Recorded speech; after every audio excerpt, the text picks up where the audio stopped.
ने दी थी।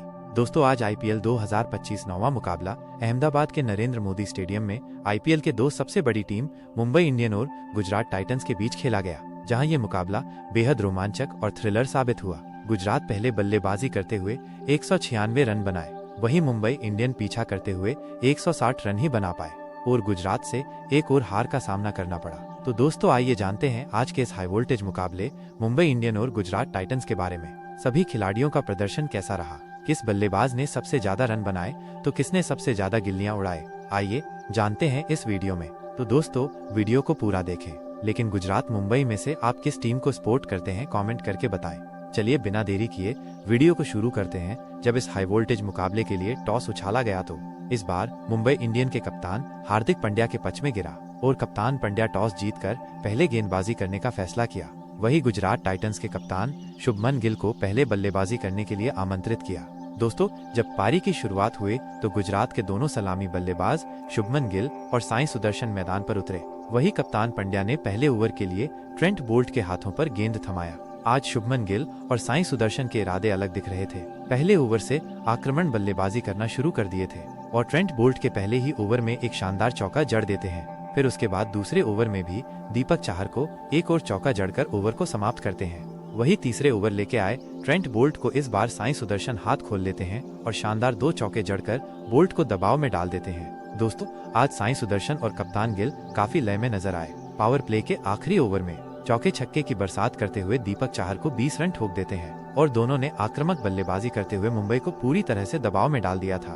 वही 8 ओवर में ही 78 रन बना लिए थे, लेकिन इसके बाद अपने पार्टनरशिप को बरकरार नहीं रख पाते हैं। इस बार मुंबई के गेंदबाज वापसी कर लेते हैं और शुभमन गिल की पारी को यही समाप्त कर देते हैं। खतरनाक साबित हो रहे कप्तान गिल को कप्तान हार्दिक पांड्या बाहर का रास्ता दिखा देते हैं। कप्तान गिल अपने महत्वपूर्ण पारी में 38 रन बनाने में कामयाब रहे और अपनी टीम को अच्छी शुरुआत दिलाई। अब इसके बाद साई सुदर्शन का साथ देने मैदान पर उतरे। इस बार बटलर बाहर से ही सेट होकर आए थे, चूंकि अगले ओवर में ही सेंटनर को बैक टू बैक 2 बाउंड्री लगा देते हैं, जिसमें पहले छक्का और फिर चौका जड़ देते हैं और मिचेल सेंटनर के इस ओवर में 13 रन बटोर लेते हैं। दोस्तों यहां से एक बार फिर बटलर और साई सुदर्शन ने पारी को आगे बढ़ाया और हर ओवर्स में 1-2 बाउंड्री लगाते रहे और मुंबई के गेंदबाजों को धज्जियां उड़ाते रहे। बता दें कि 11वें ओवर में हार्दिक पांड्या को बटलर ने एक बार फिर से शानदार चौका जड़ा। उसके बाद 12वें ओवर में साई सुदर्शन ने मिचेल सेंटनर को एक चौका जड़ा और दोनों ने इस ओवर में 8 रन बटोर लिए। वही 13वें ओवर में सत्यनारायण को दोनों बल्लेबाजों ने एक एक चौका जड़ा। साई सुदर्शन और जोश बटलर मुंबई के लिए धीरे धीरे खतरनाक साबित होते जा रहे थे। दोनों के बीच 50 रनों की पार्टनरशिप हो गई थी।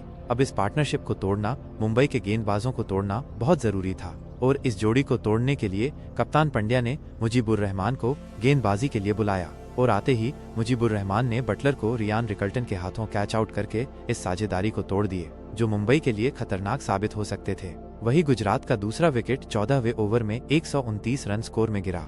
बटलर के रूप में जो काफी आक्रामक बल्लेबाजी कर रहे थे, वही साई सुदर्शन रुकने नाम नहीं ले रहे थे और अगले ही ओवर में अपना शानदार अर्धशतक पूरा किया और बल्के को हवा में लहराते हुए दर्शकों को स्वागत किया। अब इसके बाद साई सुदर्शन का साथ देने शाहरुख खान मैदान पर उतरे और आते ही हार्दिक पांड्या को शानदार गगनचुम्बी छक्के जड़ देते हैं। लेकिन इसी ओवर हार्दिक पांड्या ने शाहरुख को मुंह तोड़ जवाब देते हुए पवेलियन की राह दिखा देते हैं। शाहरुख खान 9 रन बनाकर आउट हो गए थे। शाहरुख खान के बाद मैदान पर सार्फन रदरफोर्ड मैदान पर उतरे। रदरफोर्ड आते ही तहलका मचा दिया था। सत्यनारायण के इस ओवर्स में बैक टू बैक 2 छक्के लगाकर स्टेडियम में दर्शकों झूमने में मजबूर कर दिए। यही नहीं, अगले ओवर में भी एक और छक्का जड़ा ट्रेंट बोल्ट के बॉल पर। इसके बाद दोस्तों आखिरी के 3 ओवर में मुंबई वापसी कर लेते हैं और 5 विकेट चटकाकर गुजरात के स्कोर को 196 रनों में रोक देते हैं। मुंबई की गेंदबाजी शुरू में खराब रही थी, विकेट नहीं निकाल पाए थे, लेकिन अंत में कमाल की गेंदबाजी की। खासकर सत्यनारायण और दीपक चाहर ने दोनों ने 2-2 विकेट चटकाए अपने आखिरी ओवर में। तो दोस्तों इस तरह से पूरी गुजरात की टीम ने 196 रनों पहाड़ जैसा लक्ष्य को खड़ा किया मुंबई के सामने। अब इसी लक्ष्य को पीछा करने मुंबई के दोनों ओपनर बल्लेबाज हिटमैन रोहित शर्मा और तिलक वर्मा मैदान पर उतरे। वही पारी की पहली ओवर लेके मोहम्मद सिराज आए और रोहित शर्मा ने सिराज के पहले ही ओवर हाथ खोलना शुरू कर देते हैं, बैक टू बैक 2 चौके लगाकर। लेकिन सिराज हार मानने वाले में से कहाँ है। अगले ही बॉल पर चौके खाने के रोहित शर्मा को बोल्ड कर देते हैं और रोहित शर्मा को हवा तक नहीं लगता है और मुंबई की शुरुआत बहुत रहती है, चूंकि इनके सबसे धाकड़ बल्लेबाज पवेलियन लौट जाते हैं पहले ही ओवर में। लेकिन तिलक वर्मा टीम को दबाव में नहीं आने देते हैं अगले ओवर में कागिसो रबाडा को 2 चौका और 1 छक्का जड़ गुजरात को वापस दबाव में डाल देते हैं। लेकिन इसके बाद रोहित शर्मा के आउट के बाद रियान रिकल्टन बल्लेबाजी करने आए मोहम्मद सिराज भी जल्दी कर देते हैं।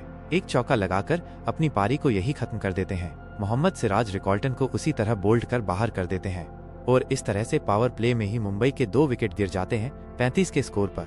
वही दूसरी तरफ तिलक वर्मा रुकने के नाम नहीं ले रहे हैं और तिलक वर्मा का साथ देने सूर्या कुमार यादव मैदान पर उतरे और आते ही सिराज के इस एटीट्यूड को चकनाचूर करते हुए शानदार गगनचुम्बी छक्के जड़ देते हैं। दोस्तों, इसी तरह से तिलक वर्मा और सूर्या कुमार यादव ने आक्रामक बल्लेबाजी करने शुरू कर दिए और 11 ओवर में 97 रनों तक स्कोर पहुंचा दिया। लेकिन इसके बाद तिलक वर्मा प्रसिद्ध कृष्णा के ओवर में बड़े शॉट खेलने के चक्कर में अपना विकेट गंवा बैठे। आज तिलक वर्मा बहुत ही स्लो बल्लेबाजी की 36 गेंदों में 39 रन बनाए और मुंबई को फंसा दिया। वही सूर्या कुमार यादव भी 48 रन बनाकर आउट हो गए थे। सूर्या के आउट होने के बाद पूरी टीम लड़खड़ा गई। गुजरात के गेंदबाजों ने मुंबई को जकड़ लिया था। कप्तान हार्दिक ने 17 गेंदों में 11 रन बनाए हैं। वहीं एक बार फिर रॉबिन मिंज फ्लॉप रहे, 6 गेंदों में 3 रन बनाए। लेकिन अंत में नमन धीर और मिचेल सेंटनर ने ताबड़तोड़ बल्लेबाजी की। दोनों ने चौके छक्के खूब लगाए अंत के ओवरों में, लेकिन उस वक्त मुंबई के हाथ से निकल चुके थे ये मैच। दोस्तों, जिस तरह से नमन धीर और सेंटनर बल्लेबाजी की चौके छक्के लगाए हैं, किसी बल्लेबाज ने ऐसा नहीं किया आगे। पहले किसी ने किया होता तो ये मुकाबला बच सकता था। लेकिन एक बार फिर मुंबई गुजरात से 36 रनों से हार का सामना करना पड़ा है और IPL 2025 में इनका दूसरा हार है। पहले सूर्या के कप्तानी में हरे और अब एटीट्यूड पंड्या के कप्तानी। तो दोस्तों, इस मुकाबले में गुजरात टाइटंस ने मुंबई इंडियन को 36 रनों से हरा दिया है। लेकिन आपको क्या लगता, गुजरात टाइटंस इस साल क्वालिफाई कर पाएगी? आपकी क्या राय है, कमेंट करके बताएं। साथ ही साथ वीडियो को लाइक, चैनल को सब्सक्राइब कर दें।